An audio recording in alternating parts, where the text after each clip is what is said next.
This is Caffeine and Coils, and I'm Deanna. And I'm Jenny. Hi, Jenny. Hi, Deanna. Welcome back. Thanks. I'm happy to be back. I'm one more kid, added one more to the bunch, but I'm happy to be back. And I'm happy that we didn't have to miss 1 minute of content. Right. So if you guys didn't notice, we filmed a little bit ahead of time on some things because Jenny was planning to take a little vacation to have a baby. For those of you who have children, you know that that's not really a vacation, but I will say that the baby's sleeping pretty good, so I'm happy about that. And yeah, it's been 1 is 1 and 2 is 20, but we're figuring it out. So happy to be back, though. Happy to be back to recording too. Good. Congrats. Thank you. Maybe he can come on one day. I don't know about that. Just kidding. Okay. All right. Well, today our hot topic is HVAC off the grid. Oh, I like this one. I like this one. So if you ever want to live off the grid, you can remain comfortable, potentially, if you set yourself up for success. I was going to say, I don't know if I could do without electricity. I definitely couldn't. But I definitely cannot go. I can't be hot. I can't do it.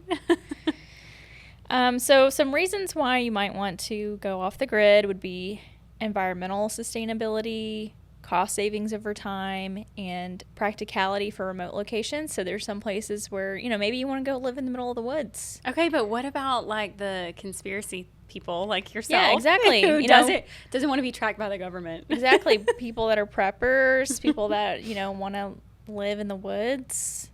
I don't want to live in the woods. I like modern conveniences too much. Yeah. So there are some challenges that come with being off the grid, and one of those is that there's a high energy demand with HVAC systems. So your solution to that would be using a high efficiency system like a mini split or a heat pump, focusing on energy storage and load management. It's also weather dependent. So solar and wind power are going to fluctuate with the weather. So you would need a hybrid setup that combines multiple sources or oversized renewable systems for surplus storage.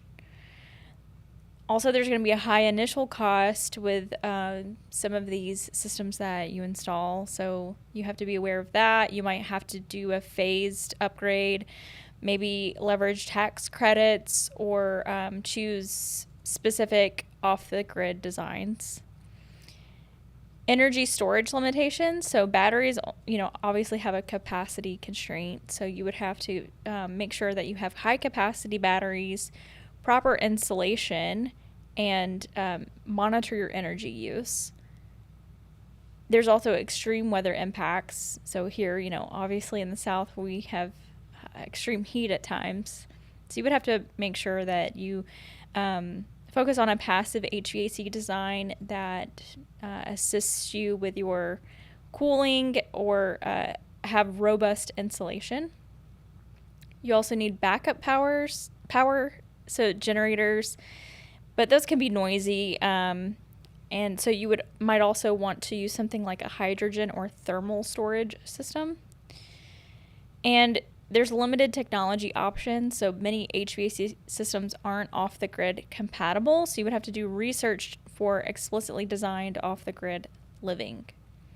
So to live off the grid, you're going to have power from somewhere if you're going to have HVAC or any kind of other types of electricity.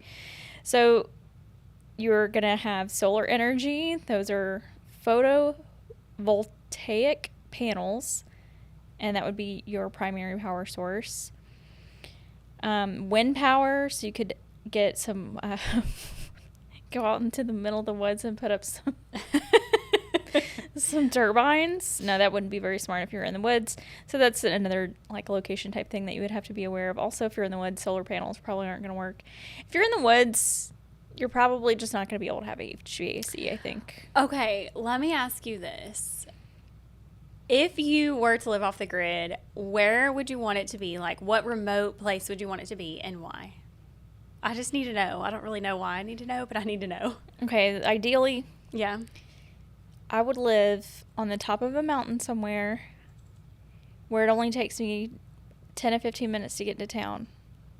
Okay, that's not remote. That is not remote. But remote I'm the is only like one. An hour. I'm to the town. only one on the mountain. That's my ideal situation. Because like I said, I want modern conveniences. Okay, but like throw it all out. Like if you didn't have to think about going to the grocery store or whatever, like where would you want to live? Like in Glacier National Park. Okay, I got that. So you want to live somewhere cold? Is it Well, cold? like it's hot there. Okay. Yeah, it can get hot there. See, I feel like as much still as I gets to, don't like, like in the the 80s. heat, I don't like the cold either. And so like Alaska would be out for me. Mm-hmm. I did really love Hawaii, so I feel like I might be able to do it in Hawaii, but I'd have to have some kind of like, I don't know. I'd have to have some kind of AC. Yeah, for I've never that. been to Hawaii. It's at least it's a humid. fan. I Yeah, would at least a need a fan, but- fan. I don't know. But some of the temperatures that we've had this summer have been like insane. We put a fan in our garage and it was like, it just pushed the hot air around. It was like Yeah. awful. But Hawaii would be it for me. I feel like solar would do well there. So I could have my Yes. solar panels and at least have some kind of relief. See, in my ideal situation, I'm just solar's not going to work, wind's not going to work. I'm just going to have I don't know what I'm going to do. You're just going to be hot or cold. I guess. Or I'll give up on the off the grid thing. I don't even know why I think I could do that. I don't even like camping. I don't even want to spend the night. Yeah, without I couldn't do it my either. life's luxuries. I couldn't do it either because, like, think about just when we lose power and you're like, are you serious right now? I have no Wi-Fi. Yeah. I can't even scroll. I can't do anything. It's torture. All right, so there are some high efficiency systems that you can use. We've talked about geothermal systems, so you could utilize that. Obviously, that's going to be a high upfront cost. You're going to have land, enough space for all of that, and a specialized installation. There's also passive HVAC designs. We've talked a little bit about that as well with historic HVAC systems. And smart controls, so programmable thermostats that will help you manage your energy use. And that's about it as far as your options for, off the grid. I feel like we should power talk about solutions. the programmable thermostats, though, because, like, mine sends me an email each month and is like, you are in the top X% of energy savers for the month. I feel like we should all be contributing to that, even if we're not off the grid, just because I think it's it's a good thing to do for the environment, conserving energy and helping the load on the grid right now. Yeah, that is actually, a concern as far as, the state of the world is the concern with higher efficiency systems, because the grid is getting stressed from everyone's chat GPT usage. No, I'm just joking. But for real, it is kind of a concern. Electric cars, there's just more people. There's just a lot of stress on the grid. So actually, there's a carrier initiative that they're working with Google. So this was announced in March of this year, but basically they are partnering with Google Cloud to bolster electrical grid resilience across the U.S. by integrating carriers' smart HVAC and battery technologies with Google Cloud's AI capabilities and forecasting models. So they are basically taking Google Cloud's innovations with AI and Weather Next, and it's communicating with each other. So it's kind of like letting the system know when it's going to be hotter and more energy might be needed, or even potentially colder, and like heating needs might be need to be met. So the goal is grid flexibility and resilience to help utilities balance energy supply and demand more effectively, reducing strain on the grid during high demand periods. Consumer advantages: homeowners can use stored battery energy when utility rates are highest and enjoy lower cost and reliability improvements. Environmental impact: it supports carriers' target of avoiding over 1 gigaton of greenhouse gas emissions by 2030, and it aligns with Google's ambition to grow carbon-free energy solutions.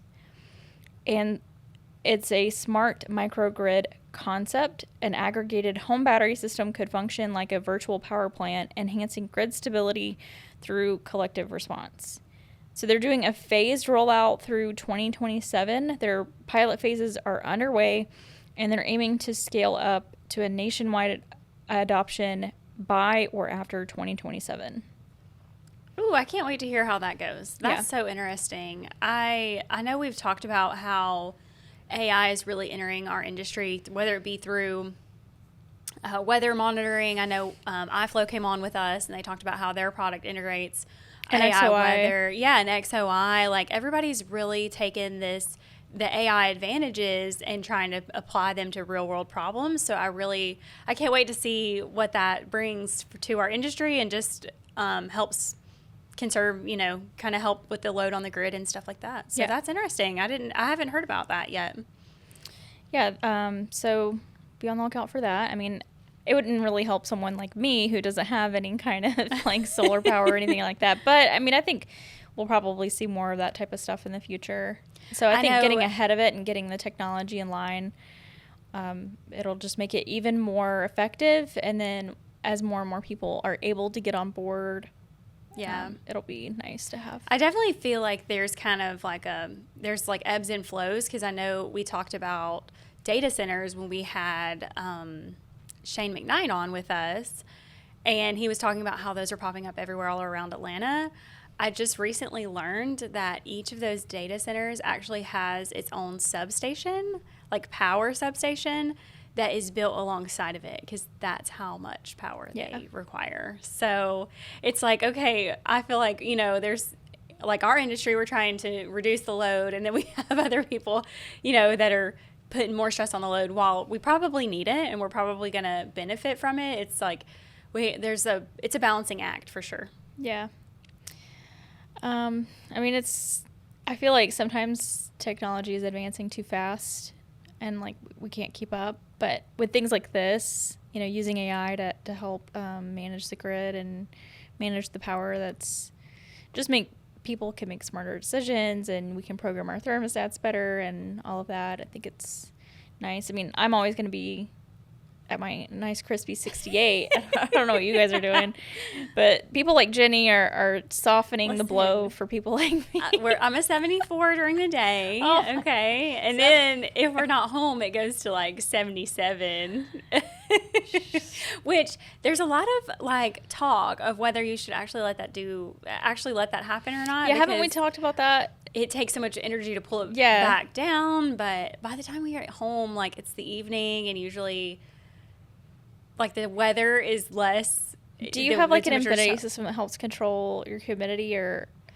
I know, but I absolutely need that. Okay, like that is the next addition. I would like that. That's the next addition for my house. Is I would like to have a humidifier and a dehumidifier, like, because in the winter I can tell like our house just gets so dry that I definitely need it from the heat.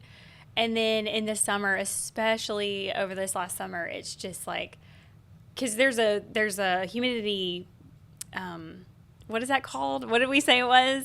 Hygrometer. Hygrometer or something. There's like the humidity percentage is listed on my thermostat. And mine too.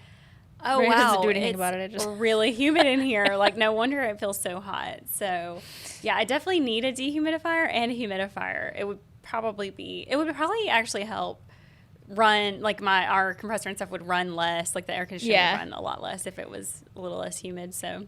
Yeah, that's what Austin was talking about. I think when we had him on, was that he keeps his humidity low. Yeah, so he doesn't have to keep the temperature so extremely low. Yeah. All right, so for our ender today, I'm trying to decide if I want to make you do 5 and 5 or 3 and 5. Oh gosh. Okay, what's this game? Explain the game to me, because I don't know that I know. You have to say, I'm going to give you a topic, and you have to list 5 things in 5 seconds. Oh, I'm not going to be good at this. My brain is like a 1999 computer. I'll give you. Right now, okay. Okay. We'll do 3. You have to name 3 things. Okay, in 5 3 seconds. in 5 seconds. Okay, I feel like I can do that. Okay. Name 3 muscle groups. Quads, pecs, biceps. Yes. Okay, got it. I just went for the easiest ones. Name 3 book titles. D. Are you serious right now? Come on. Did you Oh have my like some gosh. kids Okay, books or something? Make Your Bed. That was like one of my favorite books that I read. And my son got the children's version book of it for Easter. You were already at 6 seconds. Sorry. I just She's a yapper. Listen, Financial Management and Theory. Oh yeah, your textbooks. That's my textbook for this semester. And what is Joanna Gaines' book? I can't remember. I read that a long time ago. The Magnolia Story. There you go. Okay, this one's gonna be easy for you. I hope. Name 3 spices. Okay, oregano, like garlic powder, and cumin. Okay. Those are like a couple of my favorites. But I love spices. I have like an entire organized spice cabinet at home. And let me tell you, it has elevated my cooking game. I'm not really that much of a cook, but I've gotten way better now that I have like an arsenal of spices. Good. All right, name 3 drinks. Water, tea, and Coke. Oh, okay. You got that in 2 seconds. Name 3 HVAC terms. Sear rating, thermostat. I guess that's like a power supply. Does that count? Mm-hmm. Okay. Sear rating, thermostat, capacitor. I don't know. I was going to say condenser. All right, last one. Name 3 dog breeds. Chihuahua, Cairn Terrier, because those are both of mine, and then a Frenchie. Okay. Some of these you went a little long, but we'll give it to you. That's hard. Listen, that's hard on like a lesser amount of sleep than I normally get. Okay, yeah, we're going to use that as an excuse. I'm just going to have that as a cop-out. All right, well, that's all we have for you today. Don't forget to rate, review, and subscribe.